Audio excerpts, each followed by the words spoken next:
अस्सलाम वालेकुम जी। एक बड़ा अहम क्वेश्चन, उसका आंसर मैं कर रहा था, मैंने सोचा आप तमाम लोगों के साथ भी शेयर कर दूं। आप तमाम लोग आते हैं ना विजिट वीज़ा अप्लाई करने के लिए, ठीक है। विजिट वीज़ा अप्लाई करना है, उसकी कुछ बेसिक ज़रूरियात हैं जो कि पूरी करके देना बड़ी ज़रूरी है। अब जब भी कभी कोई भी वीज़ा अप्लाई करना होता है ना, विजिट वीज़ा, उसके अंदर एक लफ्ज़ बड़ा मुश्किल है जिसको डिफ़ाइन करना पड़ता है, और वो जितने अच्छे तरीके से आप डिफाइन करेंगे ना उतना वीज़ा लगने के चांस ज़्यादा होंगे। वो होता है लोगों का वीज़ा रिफ्यूज़। उसमें एक लाइन लिखी हुई होती है कि आप जाकर वापस नहीं आएंगे। ये जो लफ्ज़ वापस आने वाला है ना, ये सारी गेम इसी के ऊपर है। अब पाकिस्तान में पाकिस्तानी पासपोर्ट्स के ऊपर बहुत सारे मामला होते हैं। लोगों के वीज़े क्यों इतने ज़्यादा रिफ्यूज़ हो रहे होते हैं? क्योंकि एम्बेसीज को लगता है कि ये जाके वापस नहीं आएंगे। अब वापस ना आने वाला शख्स कौन सा हो सकता है पाकिस्तान में? वही हो सकता है ना जो पाकिस्तान में स्टेबल नहीं है, जिसके पास पाकिस्तान में अच्छे फाइनेंशियल्स नहीं है, उसकी अच्छी बैंक स्टेटमेंट्स नहीं चल रही हैं, उसका कारोबारी लेन देन कोई भी खास नहीं है, उसकी सोशल टाइज नहीं है, यानी उसका लोगों के साथ जो है वो बहुत ज़्यादा इन्फेक्शन वगैरह नहीं है, प्लस उसके पास ट्रैवल हिस्ट्री भी नहीं है। आज हम तुर्की का वीज़ा भी अप्लाई करते हैं ना, तो तुर्की भी इन सारी बातों को गौर करता है कि बंदा करता क्या है। ये जो वापस आने वाला वर्ड है ना, ये सबसे भारी वर्ड है। और हम कहीं पे भी आपके जब भी कोई एप्लीकेशन आपने सबमिट किया है ना, उसमें सबसे पहले जब एप्लीकेशन जा रही है ना एम्बेसी में, तो सबसे पहले ये देखा जाता है कि आप करते क्या हैं। आप जब किसी वीज़ा इंटरव्यू में भी जाएंगे ना, तो सबसे पहले क्या क्वेश्चन होगा कि आप क्या करते हैं। तो वो क्या करने वाली चीज़ डिफाइन कहाँ से होती है? या तो आपको बिजनेस आप कर रहे हो मेन चीज़, या आप कहीं पे बड़ी अच्छी जगह पे काम कर रहे हो, ये चीज़ें डिफाइन करनी पड़ती हैं। अब अगर आप बिजनेस कर रहे हैं तो उसका प्रूफ क्या होता है पाकिस्तान में? एनटीएन होता है ना। एनटीएन क्यों होता है? क्योंकि उसके ऊपर बिजनेस का नाम होता है। आजकल लोग जो है वो चैम्बर ऑफ कॉमर्स की भी मेंबरशिप ले रहे हैं। जो टैक्स की रिटर्न्स होती हैं वो क्यों देखी जाती हैं? क्योंकि आपने टैक्स कितना दिया, कमाया कितना, और उसके ऊपर टैक्स कितना दिया। फिर तीसरी चीज़ होती है कि आपने जो है वो पाकिस्तान में कितने ज़्यादा आप स्टेबल हैं, एसेट्स वगैरह आपके पास कितने हैं।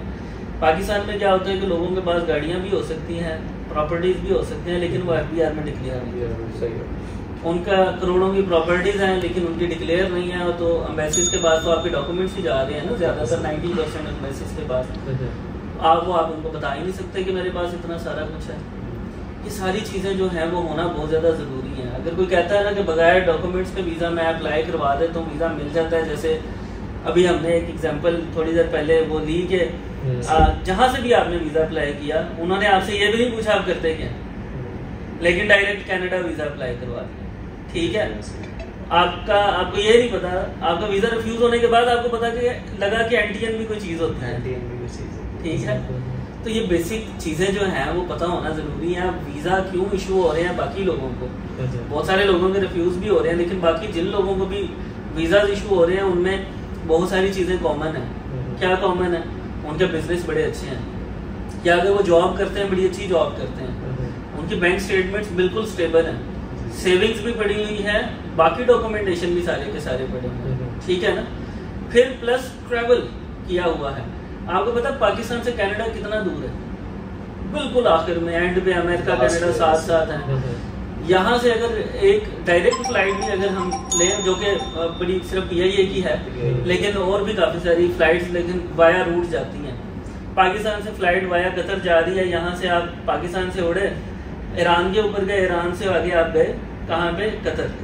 कतर से फ्लाइट अगली जो है वो ली, वो वहाँ से वो सारे गल्फ के ऊपर से होती हुई यूरोप में एंटर हुई है, टर्की में एंटर हुई, टर्की से यूरोप, और यूरोप पूरा क्रॉस करने के बाद यूके क्रॉस करने के बाद पानी ही पानी है, आगे जाके अमेरिका और फिर कनाडा। तो जितना मैप पे दूर है ना कनाडा, उतना ही दूर आपकी डॉक्यूमेंटेशन में है कि आपको इतने ही कंट्री से होते हुए जाना पड़ेगा कनाडा। तो आपके पास कम से कम इतने वीज़े तो होने चाहिए कि कनाडा भी मजबूर हो जाए आपको वीज़ा देने के लिए।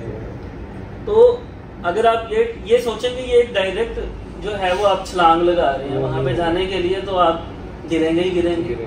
स्टेप बाय स्टेप चलेंगे तो आपको गिरना नहीं पड़ेगा, कम से कम आप आहिस्ता आहिस्ता कहीं पहुँच जाएंगे। ये सारी चीज़ें बड़ी ज़रूरी हैं, ठीक है। अब आपने याद रखना है कि बंदा जो फाइनेंशियल स्टेबल होगा पाकिस्तान में, ठीक है, उसकी डॉक्यूमेंटेशन पूरी होगी।